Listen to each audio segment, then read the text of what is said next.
G'day, I'm Paul. Today I'm going to take you through a really detailed look at Jaguar InControl Touch Pro. That's the infotainment system you'll find in cars like the F-Pace, previous generations of the XC and other Jaguar models. It is a fully featured system. We'll go through each of the menus and then I'll also take you through Jaguar Remote and also the screen in front of the driver that gives you additional displays and also trip computer functions.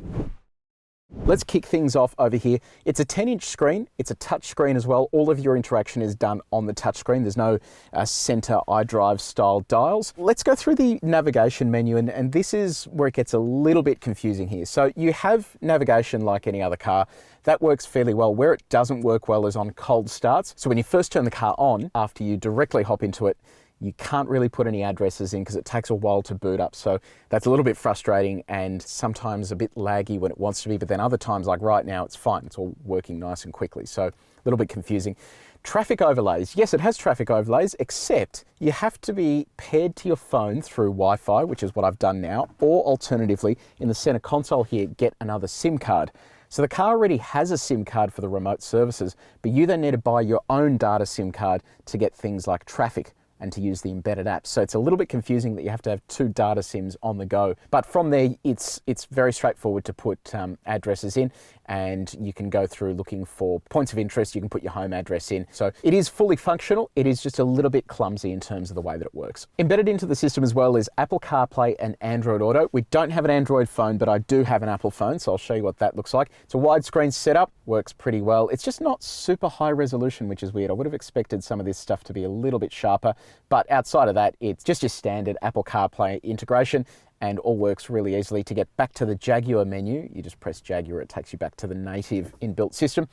In the media menu, that's where you're going to find all the connectivity options for the radio. The car doesn't come standard with DAB plus digital radio. You have to option that on most Jaguars, which is kind of strange, but it does come with FM, AM, and then DAB plus when you do option it. You access it through here. The stations are easy to find, and the good thing is they're easy to set as favorites as well. So as you scroll through here, if you want a favorite, you just hit that and then it puts it into your favorites list. So it's very easy to navigate there, find your favorites, and then also call them up on your heads-up display as well. Swipe across here and you get access to the rest of the menus. So Eco Data is simply the economy impact you've had on your previous driving. We've been a little bit naughty having a listen to the exhaust and stuff like that, so just pretend these numbers are better than they are, but they're all above 15 litres per 100 kilometres.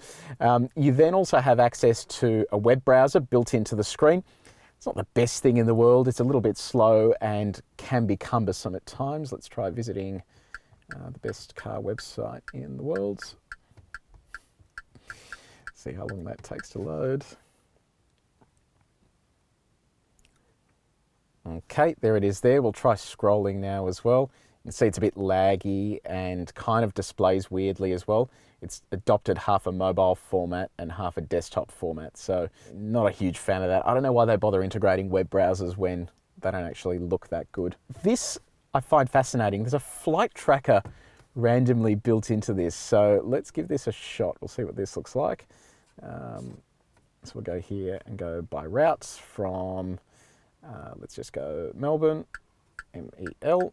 That's looking for Melbourne now, to Sydney, SYD, finding airport. Okay, so let's find the flights for today.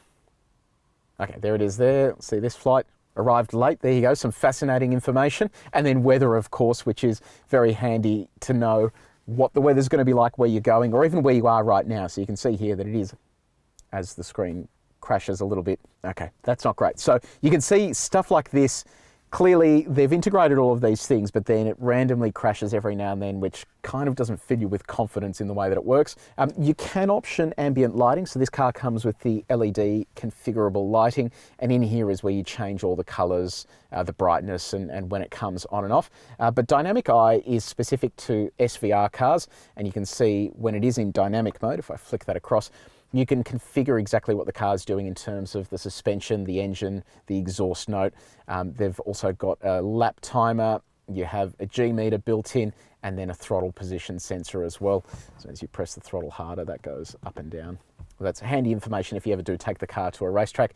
And finally, you have the ASI suite. This is for off-road driving. You're not going to be doing a whole lot of off-road driving in this car as the screen crashes again. Okay. Excellent. So the screen has now crashed. Hello.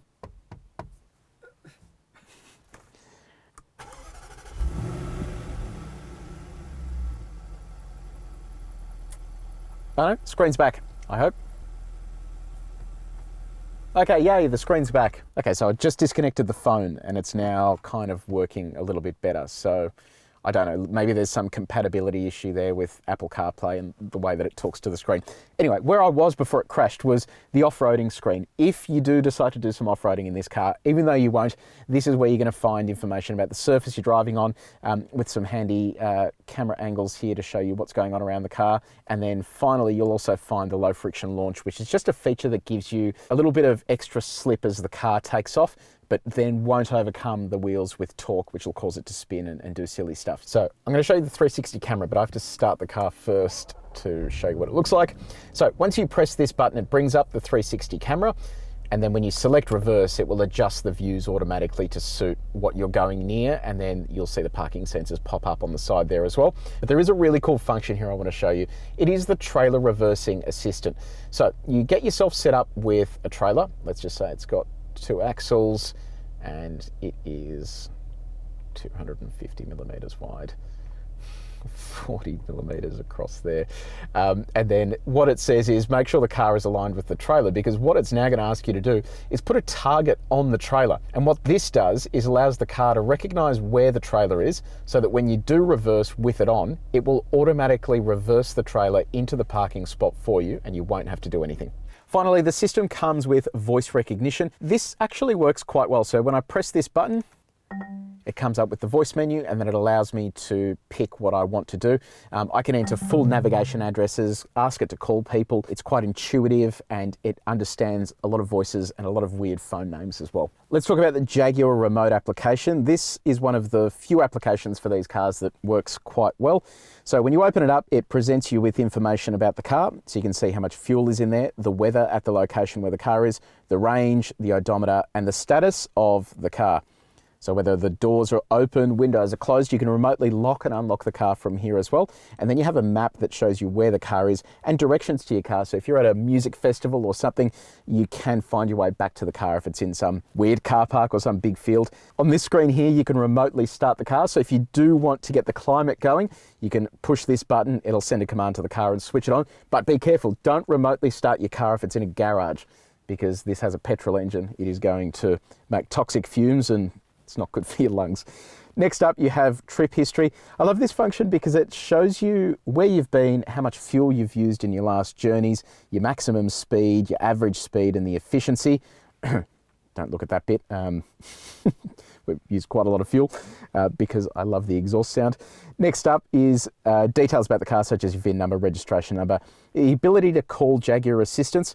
And in addition to that, if the car does get stolen and the alarm gets triggered, they can call you as well, track the car remotely and switch it off remotely. So this is a fully featured app and you can get it with most Jaguars, which is awesome. Finally, let's have a look at the screen in front of the driver. It's a little over 12 inches in size, all LCD. You don't have any more analog gauges. It moves fairly quickly as you're driving, so the rev counter goes up fast. In the older car, the XJ, it was a little bit laggy, so it wouldn't keep up with everything that was going on. You can fully configure everything on there. I'll show you what the screen looks like when you change into dynamic mode.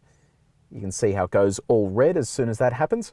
And then you can completely take over the screen and change where the elements of it sit. So at the moment we have the map in the center there. I can change it to show the radio station that we're listening to. So I'll jump out of that. Or you can actually change the entire look of that panel by going down to layout and then changing to a 1-dial setup, which moves everything like this, or to a full map, which I think is pretty full on. I prefer the 2-dial layout. And then finally, you also have the ability to configure the rest of the car's settings, such as security features, how long the lights stay on outside, convenience features inside the cabin, everything including reverse dipping for the mirrors, whether the windows all open at the same time when you hold unlock, what action you have for the gear shift paddles. It all works really well. The only thing I don't like is just how cheap these buttons feels as you move through them. Thank you for watching. If you found this useful, please hit the like button. Also press subscribe and also the bell icon. That'll tell you every single time we drop a video. Also check out the rest of our channel. We have heaps of detailed car reviews and other infotainment reviews as well.